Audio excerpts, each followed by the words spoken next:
Over now to Syria, where at least 4 people, including a baby, have been killed and dozens more injured in a missile strike in that country's capital city of Damascus. According to Syrian state media, the attack was conducted by Israel, targeting military bases near 2 major Syrian cities there. The Israeli army, though, has yet to comment. Joining us to detail all the latest, RT's John Huddy.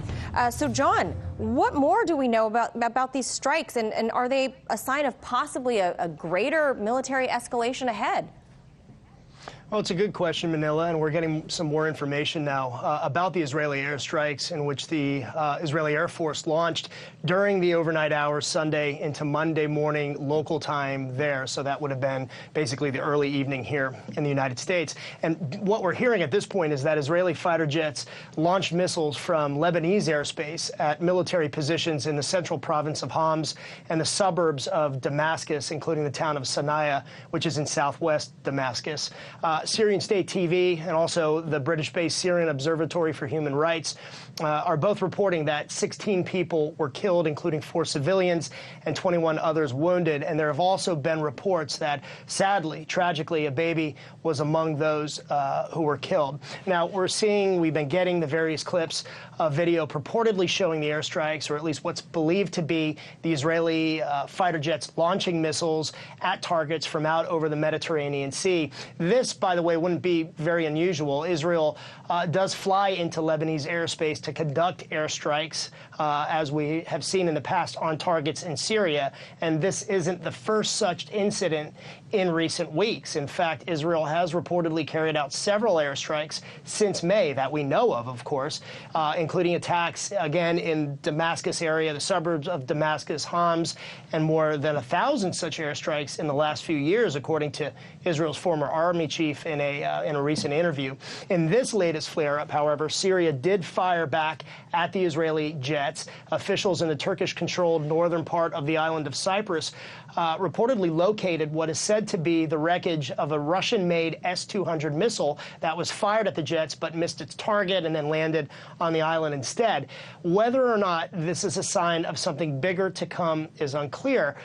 Maybe not at this point, though this latest incident was certainly broader in size and scope than some of the previous ones that I've mentioned. But, you know, the fact that Russian-made weapon systems are being used definitely raises the stakes, Manila. Well, John, has the Israeli military commented about that then?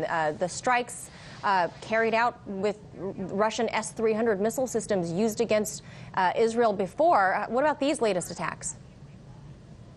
Well, the Israeli military hasn't commented on this latest incident. That's not surprising. The IDF usually doesn't, though it has been more vocal about strikes on Iranian targets in Syria in recent months.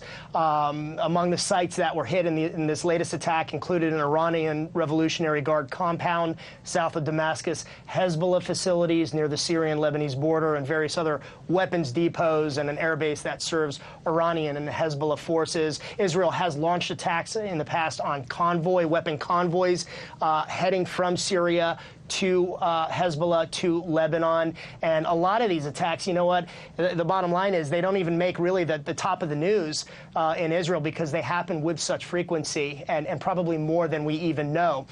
Israel says that its red line, by the way, is Iranian military forces and Hezbollah operating in Syria. So this appears to be at this case, or at this point, an operation to, in regards to something of that nature. Now, as far as the Russian missile defense systems being used in Syria, well, the IDF certainly isn't happy about that. This was part of the discussion in Jerusalem last week during that trilateral meeting between Russian, U.S., and Israeli officials.